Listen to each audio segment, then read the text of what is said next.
Nih, tapi kalau untuk yang ini pasti Pak Ustadz bikin skenario dong, Yang harus mana? dong. Yang Yang mana? ini nih, ada Yang cuplikannya ya, berikut ini. Kak,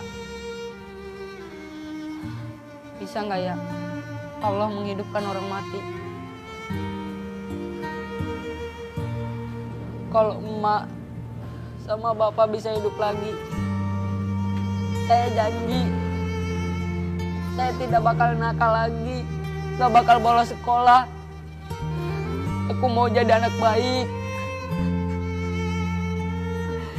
Saya janji saya akan ngelakuin apa aja, Kak, asalkan orang tua saya hidup lagi. Saya ingin orang tua saya bangga mempunyai anak seperti saya, Kak.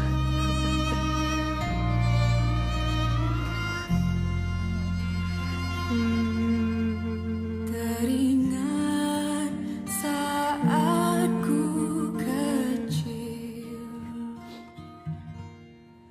dibelai, ditimang, disayang.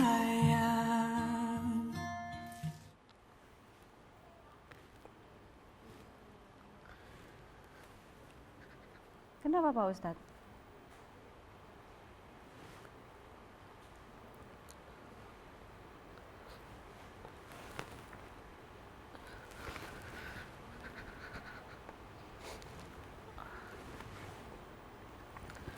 Suatu saat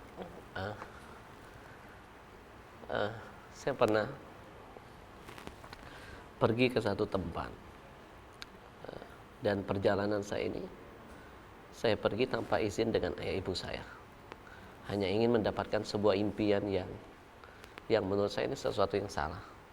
Saya ingin jadi artis, saya minggat dari rumah, saya kabur tanpa izin ayah ibu saya, dan dalam perjalanan saya menuju ke satu tempat, saya kabur, batin saya tidak tenang.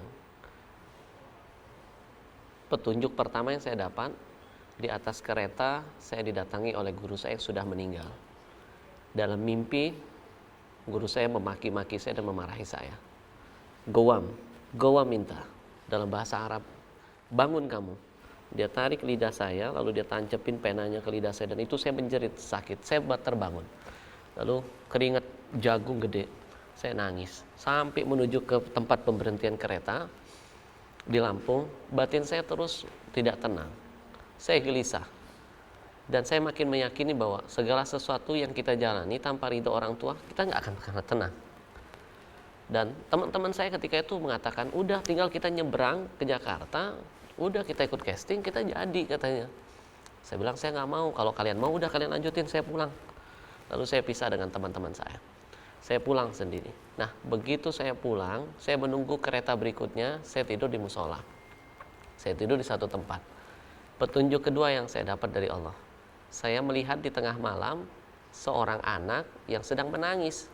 Di atas sejadah dia menangis, meminta sesuatu kepada Allah, tapi doanya tidak keluar dari mulutnya, tapi dia menangis begitu dahsyat. Rasa ingin tahu saya keluar, saya deketin, saya tanya, "Dek, kamu minta apa sama Allah kok sampai seseru itu?" Dan dia menjawab, dan jawaban dia itu benar-benar menjadi sebuah tamparan buat saya. Dia bilang, "Bang, kalau seandainya orang tua saya yang sudah wafat bisa dihidupkan kembali oleh Allah, saya janji nggak akan kabur, saya janji nggak akan melawan, saya janji nggak akan mengebantah, saya janji nggak akan durhaka. Saya kepengen bikin orang tua saya bangga punya anak seperti saya kepengen berbakti." Mendengar itu saya peluk, saya nangis, berarti saya bodoh. Ada anak yang ditinggal pergi orang tuanya, kepengen orang tuanya dihidupkan. Sementara saya dan mungkin kita semuanya, orang tua masih hidup, masih bisa kita peluk, masih bisa kita cium, masih bisa kita dengar suaranya, masih bisa kita lihat senyumnya. Tapi kita sia-siakan, bahkan kita pernah menganggap mereka seperti sudah tiada. Saya menangis, hari itu juga saya langsung pulang. Dan saya minta maaf dengan ibu saya. Saya peluk, saya minta maaf, lalu ibu saya tersenyum. "Nah, banyak cara yang lebih mulia untuk kamu bisa masuk TV, nak." Kalimat itu yang saya pegang. Ingat, tidak akan berkah kalau segala sesuatu yang tidak seizin dan ridho orang tuamu. Dan akhirnya kisah itu saya angkat menjadi sebuah film Itu menceritakan tentang kebodohan saya. Jadi film itu true story-nya, Ya. ceritanya Pak Ustadz. Pelajaran yang saya temukan ketika Allah Subhanahu wa taala menyadarkan saya bahwa sebenarnya surga kita dekat, tapi kita sering mencari surga yang jauh. Kasih semangat untuk Pak Ustadz.